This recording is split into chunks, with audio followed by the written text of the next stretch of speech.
નમસ્કાર, આપ જોઈ રહ્યા છો સ્પાર્ક ટુડે ન્યૂઝ। ભરૂચ જિલ્લા ભાજપનું નવું કાર્યાલય નિર્માણ પામશે। મઢુલી સર્કલ નજીક શ્રી કમલમ નિર્માણ પામશે। ભાજપ અધ્યક્ષ સી.આર. પાટીલના હસ્તે ખાતમુહૂર્ત કરાયું।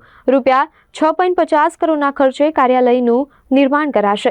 આગેવાનો અને આમંત્રિતો ઉપસ્થિત રહ્યા હતા। આ સાથે જ ભરૂચના ઝઘડિયામાં બાળકી સાથે થયેલ ચકચારી દુષ્કર્મ મામલે દુષ્કર્મ અંગે કેન્દ્રીય મંત્રી અને ભાજપ અધ્યક્ષ સી.આર. પાટીલનું નિવેદન સામે આવ્યું।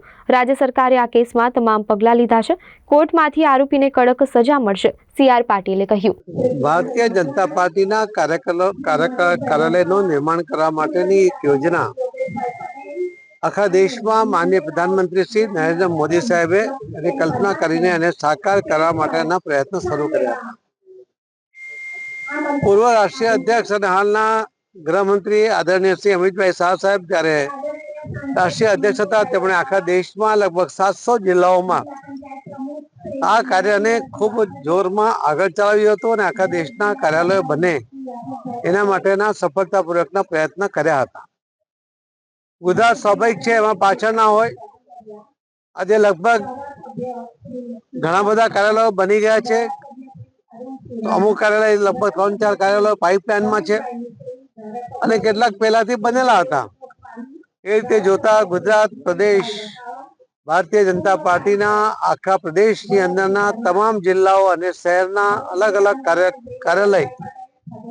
કાર્યકર્તાઓ અને લોકોની સાથેના સંબંધો જળવાઈ રહે, એનો સંપર્ક સહજતાથી થાય એની કાર્ય યોજનાને બનાવીને એને આગળ વધારવા માટે આ એક માધ્યમ બને એના માટેના આ વિશાળ કાર્યાલયો જે રીતે પાર્ટીની કદ વધી રહ્યું છે, પાર્ટીના કાર્યકર્તાઓની જે તાદાદ વધી રહી છે, જોતા એક સરસ તમામ સગવડવાળા અને સાદગીભર્યા કાર્યાલયોનું નિર્માણ થાય એવો જે માનનીય પ્રધાનમંત્રી શ્રી મોદી સાહેબનો આગ્રહ હતો, એને સાકાર કરવા માટેનો પ્રયત્ન કાર્યકર્તાઓને સાથે રાખીને થઈ રહ્યો છે। આજે ભરૂચ જિલ્લાનું આ કાર્યાલય માટે ભરૂચ જિલ્લાના ભારતીય જનતા પાર્ટીના અધ્યક્ષ શ્રી મારુતિસિંહજી, સાંસદ શ્રી અમારા મનસુખભાઈ વસાવાજી, સૌ ધારાસભ્યશ્રીઓ, સૌ આગેવાનો, હમણાંના પૂર્વના જવાબદારી સંભાળતા તમામ લોકોએ સાથે મળીને, કાર્યકર્તાઓ સાથે મળીને આ નિર્માણ કાર્ય શરૂ કર્યું છે અને ખૂબ સમયસર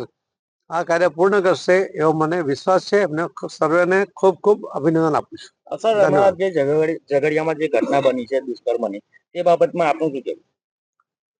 કોઈ પણ આવો બનાવ બને છે ત્યારે રાજ્ય સરકાર પૂરતા પગલાં લે છે। ગુનેગારોને શોધીને એની ઉપર એને સજા સુધી પહોંચાડવા માટેના પ્રયત્ન થઈ રહ્યા છે।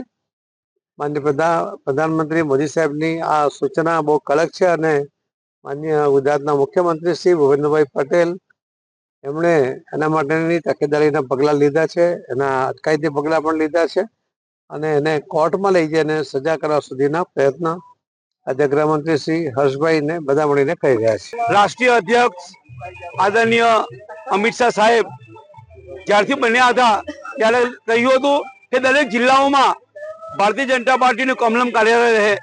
એના ભાગરૂપે ગુજરાત પ્રદેશ અધ્યક્ષ ભારતીય જનતા પાર્ટી સન્માનીય શ્રી સી.આર. પાટીલ સાહેબની દિશા નિર્દેશ હેઠળ આજ રોજ ભરૂચમાં ભારતીય જનતા પાર્ટીનું કમલમ કાર્યાલયનું ખાતમુહૂર્ત થવા જઈ રહ્યું છે, ત્યારે ભરૂચ જિલ્લાના કાર્યકર્તાઓમાં એક અનેરી ખુશી ઉત્પન્ન થઈ છે। સૌ કાર્યકર્તાઓ ભારતીય જનતા પાર્ટીનું કાર્યાલય એટલે કે મારું પોતાનું ઘર બની રહ્યું હોય એ ઉત્સાહથી અહીંયા ભાગ લઈ રહ્યા છે। કેટલા કરોડના ખર્ચે આ કાર્યાલય બનશે? આશરે 6 થી 6.5 કરોડના ખર્ચે આ કાર્યાલય બનવા જઈ રહ્યું છે। અદ્યતન કાર્યાલય ભારતીય જનતા પાર્ટીનું કમલમનું બનવાનું છે। ગુજરાત પ્રદેશની જે પ્રમાણેની ડિઝાઇન હોય છે તે પ્રમાણે કાર્યાલય કમલમ બનવા જઈ રહ્યું છે। 20,000 સ્ક્વેર ફૂટની આ કાર્યાલયની જગ્યા છે।